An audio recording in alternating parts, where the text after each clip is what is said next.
Humans today have the shortest attention span in the history of the world. The amount of stimuli that we are confronted with has grown so much that building simple user experiences has become more crucial than ever before.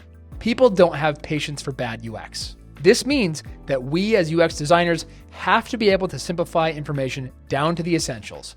And that's where information architecture comes in.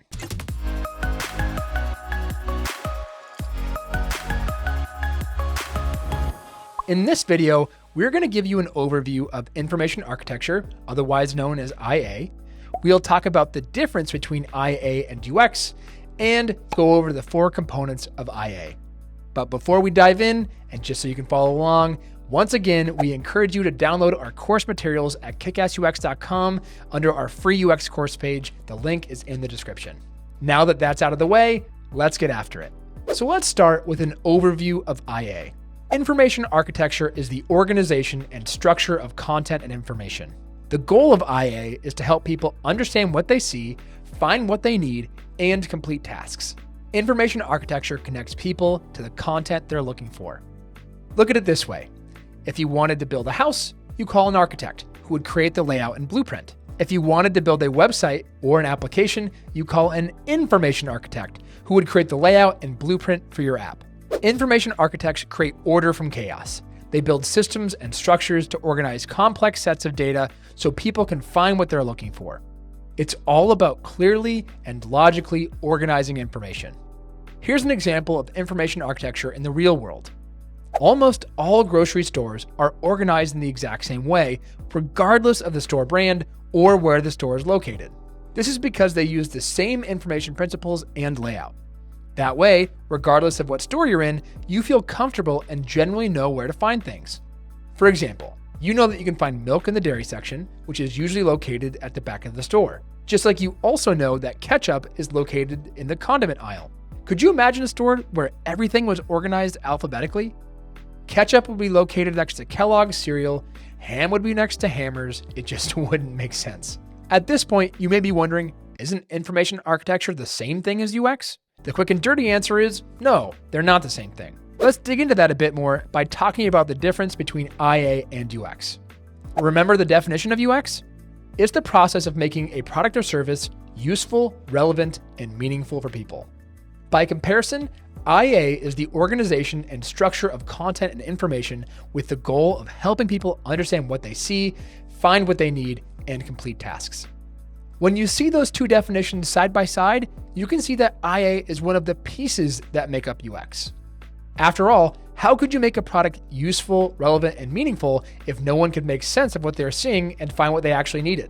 Like we talked about in the Intro to UX video, as a UX generalist, you also need to be a competent information architect.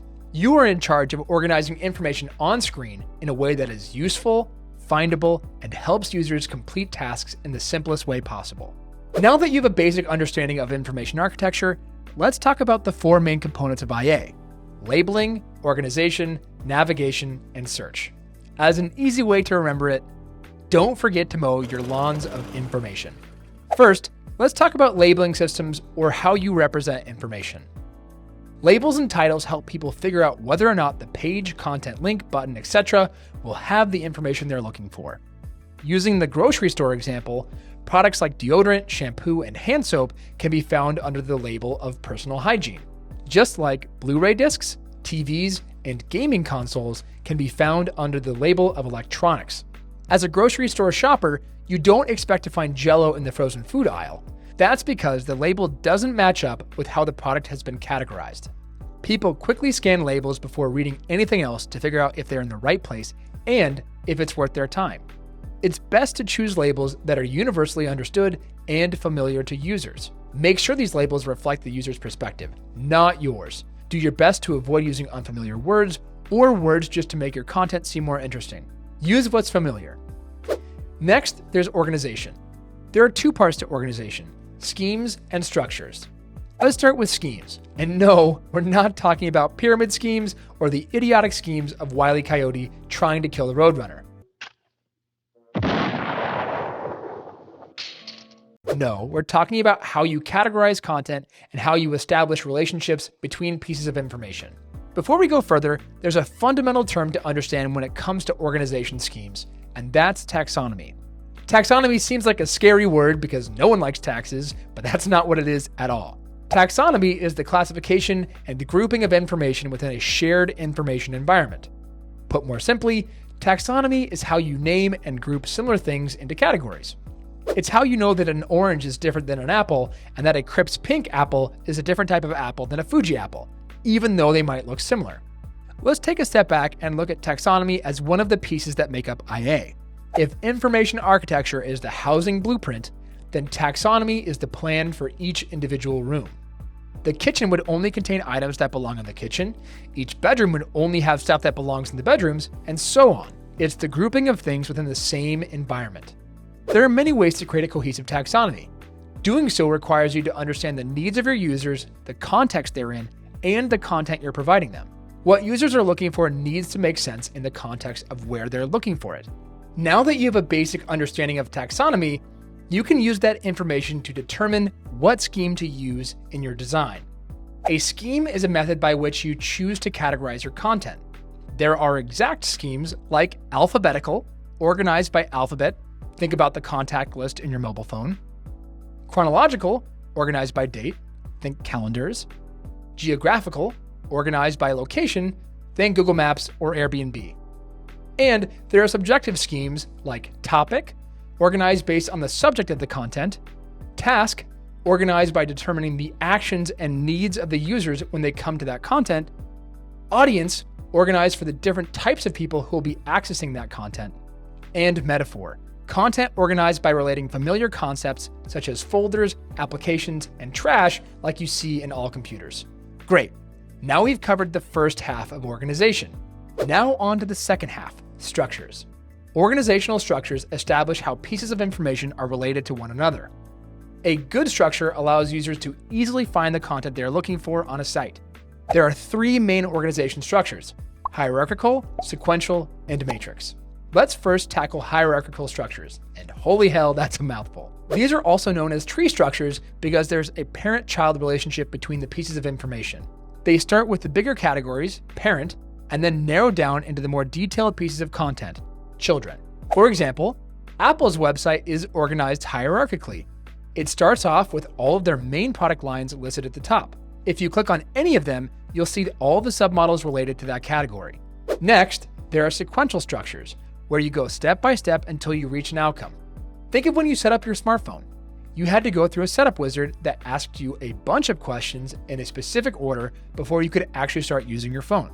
Another example is this course. You follow each lesson step by step before you can move on to the next lesson. Each lesson builds on the last until you finish the course and you've developed your UX chops. Finally, you have a matrix structure. This allows you to figure out your own path since content is linked in many different ways. Think Wikipedia. You can find something by searching for it, by reading about it on another article, or in a multitude of other ways. The structure of a website is incredibly important. It has long-term implications of how things will be organized, especially as new features roll out. If you're designing something from scratch, you need to make sure that the structure you choose allows for additions in the future. At this point, we've covered the low and lawns. Let's move on to the NS. And if you like dance, feeling a little self-conscious on that one. Next up is navigation. Navigation is all about how people move through and find content. When considering navigation, ask yourself, how do people move throughout your product to find the information they're looking for? There are many types of navigation, including global and local navigation, menus, breadcrumbs, filters, links, and so on. These elements help your users find the information they're looking for. Finally, we have search. This is exactly what it sounds like. It gives your users the ability to find the information they need. Search is helpful only if a website has enough content. If there is a ton of information, then search can help narrow things down. It just needs to be displayed in such a way that is useful and not overwhelming. To recap, information architecture is the organization and structure of content and information. The goal of IA is to help people understand what they see, find what they need, and complete tasks. Information architecture connects people to the content they're looking for. IA is only part of UX. It provides the bones, structure, and organization of information. And finally, the four components of IA are labeling, organization, which consists of schemes and structures, navigation, and search. And as a good reminder, don't forget to mow your lawns of information.